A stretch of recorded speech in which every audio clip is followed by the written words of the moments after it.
Hi everybody, this video is a bit of a help for people that are using the My Little Crochet Doll pattern. That it's been written for ages, but I'm just about to publish the updated pattern, and this is the pattern. The front cover's not going to be that one, it's going to be different.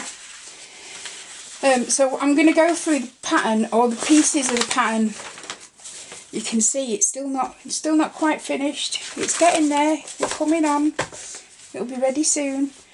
But I'm going to go through the parts of the pattern that people might find difficult, just as a little additional help for everybody.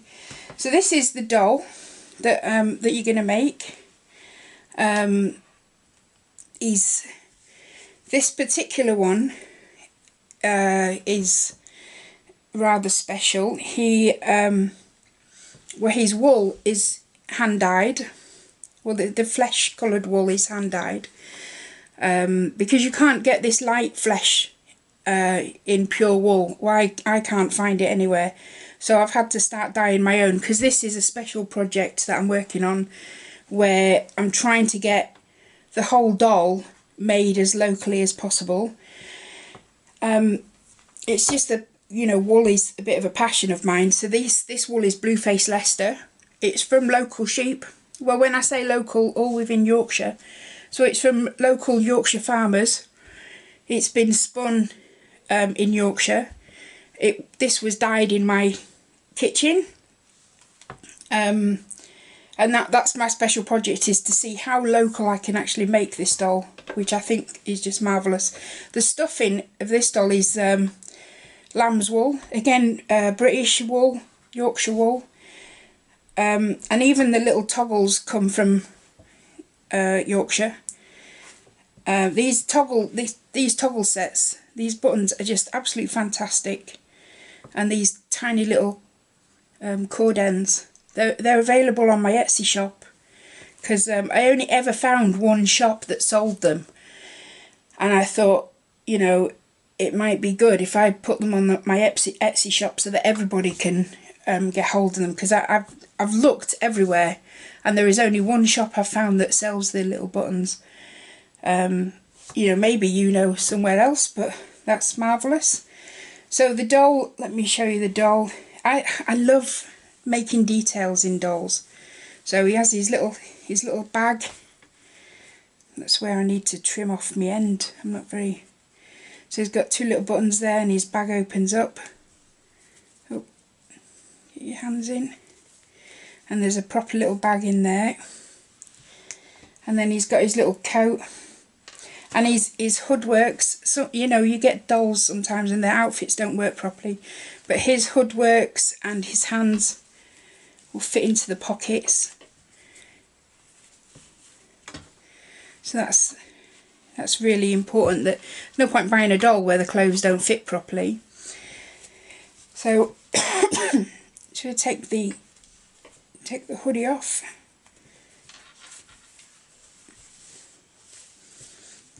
There you go. And he's got a little t-shirt on. The neck. Now people will say that, you know, how did I get the neck to be so, you know, so sturdy with stuffing? Well, that's a secret that I'll show you later on in the video.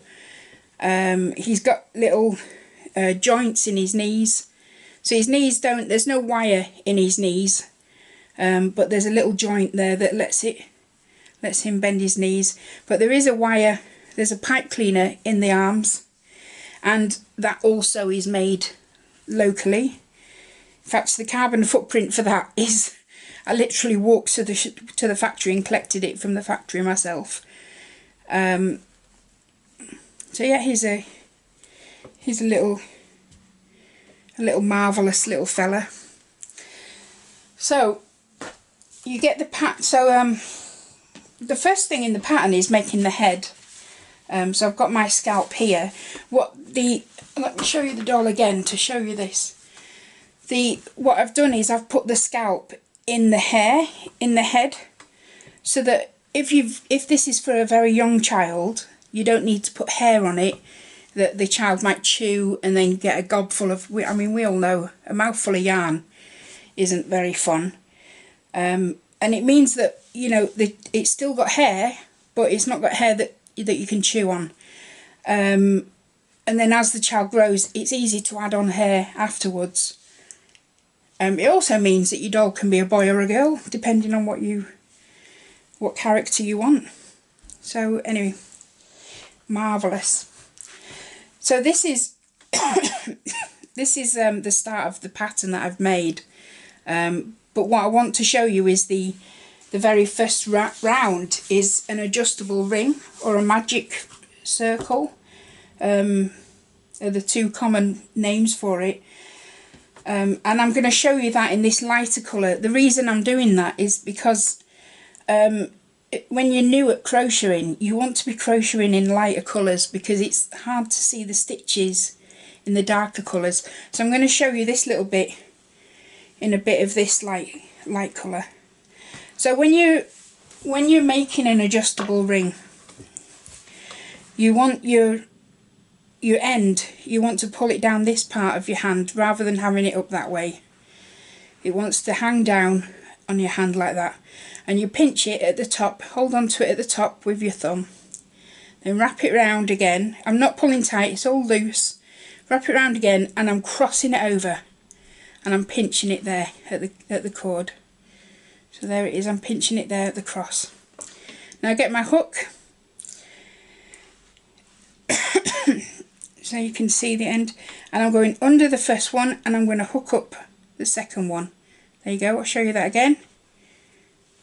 So I'll go under the first and I hook the second. There you go, and that's my start. So what I want to do here is I now want to hold on to that there, so I'm going to pinch it there and swap hands. There you go. And this, if you think about your crocheting, about your normal crocheting rounds and crocheting rows, you'd have lots of crochet, you'd have your stitches here. So you know, you'd be here and you would go through the next stitch. But here we've not put any stitches on yet. So this is this loop here is our chain, is our little loop at the start of a chain, which is that little one there. And we don't have a foundation chain, so what we're going to do is work without a foundation chain. So I've lost my place again from messing about, so I'll just start it again. Here we are. So what we do is so we want to chain one up first. So while it's like that, we're going to wrap it around the yarn, wrap it around the hook and pull it through, and that's our chain one. Now it's all a bit loose and everything, a bit fiddly, but keep persevering with it and you'll get there. So the next thing I want to do, the instructions are to make 6 single crochets in an adjustable ring. Now don't forget that I'm working in American terms, in US terms. So a single crochet to this instruction, for us Brits, that's a double crochet. But I think American terms are easier for me to understand. They just make more sense. So we've got our chain up, which is there, and then we're going to go in like a normal single crochet. We're going to go in, and where normally there would be a stitch there isn't here. So we go in, bring a loop through, wrap it round and through the 2. Okay, so that's our first stitch there. So let me show you. There's our first stitch there. We bring it closer, so we go through, wrap a loop round, pull a loop through, wrap it round and through the 2. Okay, so that's 2 made. So do it again, through, wrap it round and through the 2. So we've got 3, 4, 5, 6. and there's our 6. Let's pull this out so you can see. So there's our 6 single crochet stitches. 1, 2, 3, 4, 5, 6. So now, so you can see how it worked on a straight line. So now we're going to turn it into a loop, and we just get the end piece of yarn and holding it. So you've worked very loosely. If it's hard to pull, it means you've worked very tight and you need to go back and do it looser. But you just pull that through, and there you go. You can pull it quite tight, and you've got your circle. Now the next round, round 2 of the head, is 2 single crochets in each single crochet. And if you look at my instructions at the end, I always put in brackets, I put how many stitches you should have at the end of the row, or at the end of the round, because we're working in rounds.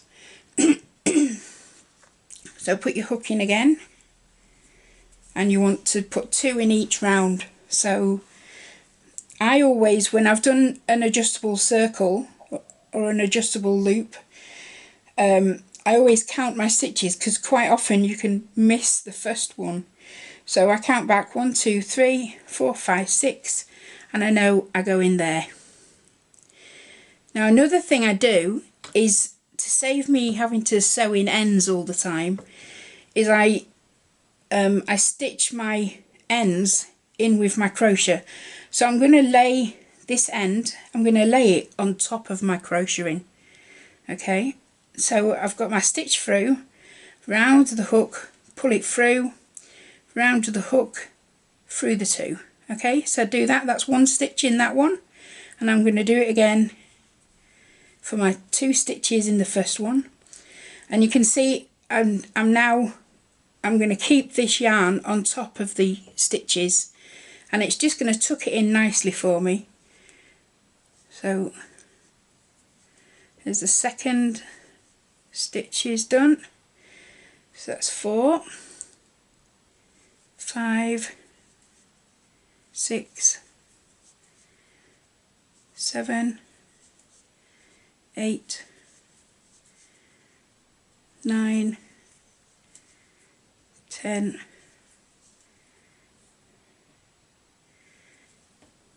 11, 12. So there I am at the front of the round. Now I would probably do 1 more round with this end tucked in, but then from there on you can, you can cut this off, because it's all tucked in, it's all sewn in, so there's no sewing in your ends here. But what I do is, I'll do the next round to show you.